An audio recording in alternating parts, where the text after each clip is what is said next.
be short. Today I want to talk about something. Okay. So you know that feeling where you remember an event or something nasty, something not nice that happened in the past, and you feel the emotion. One of the most predominant emotions that can really overwhelm you if you've ever experienced is if you've ever is if you've ever experienced any form of shame. Do you understand? If you've been in any situation where you messed up bad or were dragged, maybe a scandal, sexual scandal, business, you're just a complete misfit. There's so much shame around it. Especially if you're somebody that has like the whole perfectionist tendency, you can easily be shame bound. But also it's one thing to like experience shame in one event, and when like shame has been like a consistent element in the makeup of your story and your life. So in that point, sometimes it's just really really easy to be shame bound with anything and everybody, and you could easily get triggered in so many ways. So this is never a planned video, and I wish I scripted it, because now I'm like, what am I going to say? Because in the moment where I decided I was going to do this, I was actually in that feeling of being shame bound. And it's not like you feel shame once, it's like you're actually bound by shame. So it's limiting you from standing on stages, because when you remember, I had a failed business and everybody knew that I failed. So when you're stepping out maybe to any other social media space or anybody that have known you in that space, you're going to feel like, hey, they are going to remember that I failed, they are going to remember my mistakes, they're going to remember all that. So even if you've been in a weird relationship and it didn't work out, most times it's for me, it's like a history of, strangely, I am a very very spontaneous person, and I like learning a lot, I like trying new things. So which obviously means I'm going to make a lot more mistakes than like a regular person that doesn't like trying new things. So in the course of me making like a lot of mistakes, I'm obviously going to look like, hey, you don't know what you're doing. But I also like to make really remarkable changes, like, and I also do like really remarkable things. But if I want to make mistake, that mistake will be strong, very, very powerful. And there used to be small mistakes. And sometimes I don't think I should even call all of them mistakes. I should think it's ignorance, but ignorance. Anyway, whatever word you want to choose. And then if you're that kind of person, and then you are surrounded by people that are perfectionists, you're going to know how difficult that is. So I'm perfectionist. Matter, I love her so much, of course. But it's a lot for this kind of child to take. So from early on, the days where they're like, okay, please fetch me that cup, and then I bring the cup quickly. It's like it's like, oh nice. No, if there's not even any comment, I probably should say thank you, because it's a very polite woman. Thank you. And that is it. But on a day when it's like, get me that cup, and you are not as fast, like you get, you're so stuggy, that's why I don't like to do stuff with you, that's why I don't like going out with you, and you never get any other form of bonding except the thank you when you do a task and the lashing when you make mistakes. So it starts getting that way. You go up and people start telling you, hey, you talk too much, blah blah blah blah blah blah blah blah, you're too outgoing, blah blah blah blah blah. And I'm like, hey, I know what to do, I'm gonna change my temperament for all of you. Leads me to making more mistakes, leads me to lying and shame, scandals cause shame. So recently I've met a couple of healthy people, but this specific person I met recently. Okay. So it's not like a specific person, but you see, the past years have been like crazy. When I mean crazy, like with ambitions, with business, with men, with money, everything has been like really, really crazy. And I've made like really remarkable landmark mistakes my family will never forget. So I've gotten to places where even through all that I didn't believe like anybody was going to love me, and there was so much love around me. I realize now, because I came to that point in my life and I was like, okay, I'm done. I'm done leaning into all these things. And the fact that people have hurt me and this and that. I'm done leaning into all of it. I am taking charge of everything. So when I finally discovered, said I was done, within the first like 2 3 months, remarkable things happened. It was like I attracted people, I attracted healthy people. But another thing that comes with people that are healthy and self-sufficient is they don't need you. They love you so much, but they don't need you. And I like to feel needed. And yes, they love you so much, but first of all, they are self-sufficient, so they don't need you. So they are not loving you out of the fact that, hey, I want you to stay. No, they're loving you because you really love is who they are. So I've had people like that. So a year ago or so, I made like really, really like massive. I won't call it mistake, but let's just say I was just kind of rebellious in this particular community setting. And the major person that you is like our father in the community. Caution me and all that kind of stuff, and yeah, it didn't go well with me because I don't know how to not be wanted. Do you understand? I don't know how to not be. Every form of critique or whatever sounds to me like rejection and neglect. So it's like pushing you away kind of thing. So no, that's not his intention. He was completely love, totally love. Even the way he did it, the calling, every single thing, emitted love. And I just realized now because of the headspace I was in there. But what happened when I was like, okay, this is enough, and I want to be myself again because I know who I was before, and yeah, I know I'm going to be better. So yes, um, the kind of people that surrounded me were these kind of people. So much love, so much peace, so much self-sufficiency. So they didn't need any of the toxic things I've learned to develop and grow in order to keep people. Do you understand? So if you're with people that are toxic too, there are certain traits you have to learn so that they will now need you to satisfy that toxic trait. But when you are with people that hole in themselves, they don't need you. So you just have to be yourself to be comfortable. You have to find esteem in yourself. You have to find truth within yourself. And then yes, that's where everything just happened for me. So I began to discover that this whole community of love, because within these 2 years where I was like in that whole backward mental space, I couldn't see any love. I couldn't see love. There was so much love around me. I couldn't see the love. I couldn't see the care. I couldn't see yes, people helping me intentionally and all that. I couldn't see that. I could only see neglect, shame, pain, interpreting things through stories in my head and all that kind of stuff. So that means even though the people were there, I wasn't going to see them. So when I got out of that mental space, I discovered, hey, these people are all around me and they never left. Like they never left. They never left. The father never left. And then I also met like amazing people that came into my life around that the period where I decided to change my mind because of that. So yeah, there's this specific friend that so we get to talk a lot, and then sometimes if you're around toxic people, you're used to the fact that you could just manipulate your way through things. But when you get to a place that hey, you cannot manipulate your way, you have got here. The person's like, hey, what do you want to do? You want to sweep it? We are not.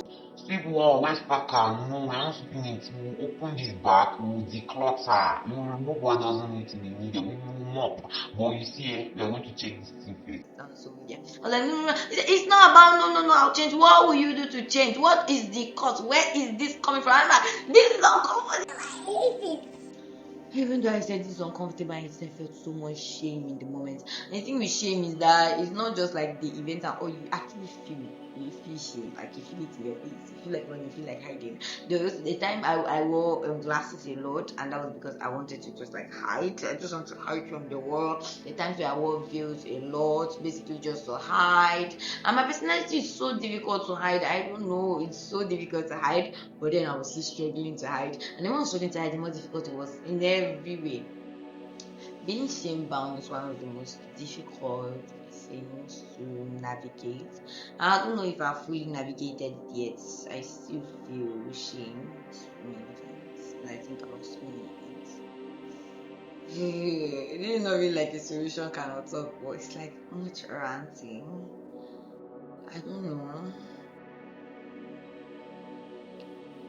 Yes, but then something very remarkable happened.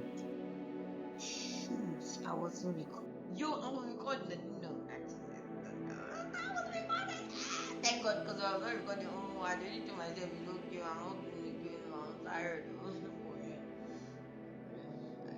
Something happened 2 days ago, and I feel like it's been helping me on my journey. So if you're anywhere where you're shame bound, probably you're facing a scandal, and I mean the worst of scandal, or maybe you were ousted from your community, or maybe you felt less, or maybe you lost stuff, maybe you failed, and it could not. Most times, being shame bound is not an external thing, so it's not like you can blame anybody. Being shame bound, it's more of you blaming yourself, and I feel like it's something you don't handle on time, it can cause a dent to your self-esteem, your confidence, and it's going to also affect the project you work on, the things you do, how you even respond to people, because you're going to constantly be in reaction mode. And really, everybody has moved on. I know there are some silly people that want to like bring it up to make you feel bad or sad, but like everybody has moved on, and you have to move on. You have to be strong for yourself, for your future self, for your legacy, for your throne, for your kingdom. You have to be strong for yourself as I'm sure. Lately, I've been reading the New Times, and I've been reading the Bible, and specifically Malachi, Zephaniah, Malachi into Zephaniah. These two books, I never saw it in this way before. But the amount of redemption in these books, if you were reading Malachi, you're going to see how much God is real. But literally, I think yesterday it was Zephaniah 3 and 4, and you will constantly see how God is telling you that He's going to put His hand in the fire and remove you, in spite of Him knowing that you have been killed. It was nothing like, oh, come and confess before I'll deliver you. God did not think of that. He did not think of all of that. He did not even begin to imagine that. His own was, hey, my baby girl is inside fire. He sent sign to the fire and removed you. Do you understand? And also, as he was talking about, okay, but let me just go to chapter 4. So, chapter 4 is mostly about, it's just a whole story. So, this is Zerubbabel, and Zerubbabel is, no, this is Zephaniah, sorry. So, this is Zephaniah, and he's in the presence of God, before the throne of God, and he's an angel. But the definition of an angel and all, but if you study the new scriptures, you're going to see it's talking about God, right? So yes, I don't even know why I did this thing. But then yes, so you know it's talking about God. So he's before the throne of God, and Joshua is also before the throne of God, and then this thing, there's someone called the accuser also before the throne of God. So the accuser is accusing Joshua. Now Joshua is the high priest, and the accuser is accusing Joshua. Now if you're accusing somebody, it could be two things. It could be actually maybe the person has actually done something, but if the person has done something, it's more of reporting. But the fact that it's called accusing, do you know how much redemption is in that word? It means that in the eyes of God, you have not ever done anything. You don't know what you're talking about. So it has passed. Hey, it has. That is the level of forgiveness you do. In the mind of God, in the heart of God, it never happened. Sorry, am I saying it has passed? In the eyes of God, it never happened. When Jesus died, it never happened. You're finishing for what? It never happened. So anybody that's come to tell him about what you supposedly have done, he's simply telling the person you are an accuser.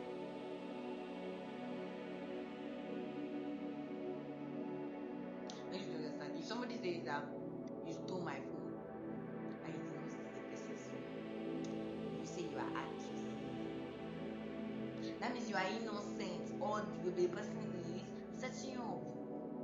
It's a setup. I know that you feel like, hey, but legit, I did these things and all, but hey, you are in redemption. And I need you to see the power of it. I was talking with a friend one time, and we were talking about the whole story about the woman that was caught in adultery, and she was, brought at the point where she was going to be stoned, and Jesus was like, wrote something down, was like, if you're guiltless, you're the first stone, that kind of stuff, and then everybody walk away, and you told her go and sin no more. I was telling the person that when you told her go and sin no more, you were not telling her that, hey, I've forgiven you, complain and all that. No, that's not what you were saying. Just forgive her. Not just forgive her.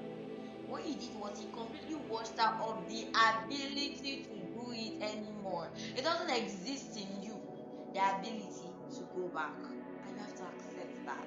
You have to accept it. Because of the tendency to want to please people and blah, blah, blah, blah, so I learned a lot of toxicity, I learned a lot of manipulation. I was constantly living manipulation. There's even a point at days and weeks I felt like, hey, my whole life is a lie because hey, and it's not like I was living fake life or anything, but and I wasn't outrightly lying, but a major manipulator. And I'll tell you the story how I want to tell you, and you feel it the way I want to tell you because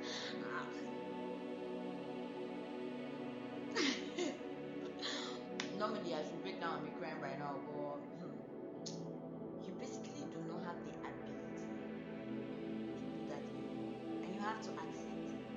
You have to accept that when he said go and sin no more, he was saying, I have forgiven you and I have taken away the ability for you to do it. In the case of Joshua, after he has accused the brethren and everything, if you calm down, you're talking of verse 7, 8, 9. It talks about how he has put a stone before Joshua, and on the stone is the seven eyes of God. So seven eyes of God is to the full multi-dimensional character, personality of God. That's his wisdom, his might, his knowledge, his counsel, the fear of God, everything that encompasses who God is. So you know he's wholesome and there's no flaw in it.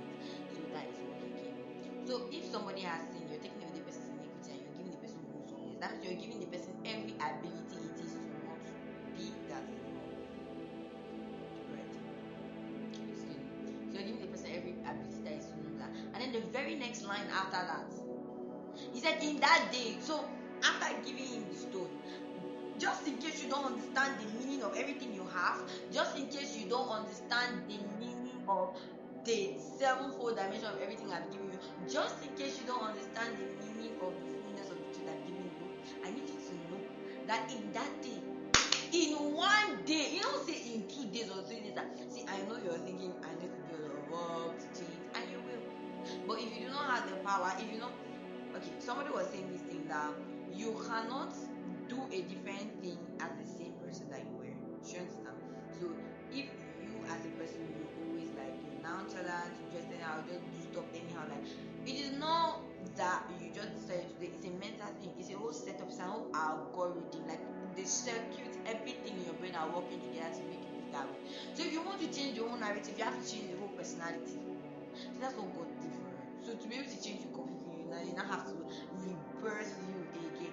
And so now here you are pure and everything, and refusing to accept that you're brand new. Here you are refusing to accept that that shame is not yours anymore. Refusing to accept that you have been given everything up. And so basically that's it. The fact that just in case you refuse to accept that actually you are not that same person. Just in case you look into the mirror and you're still seeing that same face, you still see before and you think it is the same. Just in case you do not see the fullness of the ability that came to you the moment he said that that never happened in my books. Just in case you don't recognize for that thing. The very next line says he said in that exact day, in that very day. So that very day, in that day, you not wait for the next day, you not say, but let me think about it and see how to feel. You not say, baby, in that very day, it took away the iniquity and the shame. All of it from the land. All of it, like everything in one day. Maybe this is just a message of hope for you, and maybe for me to encourage my mother. Yeah, I know it's very difficult to be in that position. It's easy when your mistakes are just like with you, but when the shame comes over that is people like you, if maybe things that people do reflects on you and you begin to feel the shame. So it's worse when people actually witnessed the shit. When people actually witnessed the wickedness, witnessed that part of you that is so judgmental. And you're not finally, I'm at this place, I understand what it means now. I want to be all compassionate. Hey, why do you want to be more compassionate? Say it as you shame, and that will shame and all that. Calm down. Again, that point, it's not easy. But they also mean something for us. It means that we have a matter to live. And I know that it's going to work for you and it's going to work for me. Just trust me. He's somebody that holds you in the hollow of his hands, and he's calling anybody whether it's on camera or not, he's calling the person an accuser. Social media, if they have the evidence, it's an accuser. Because alright now,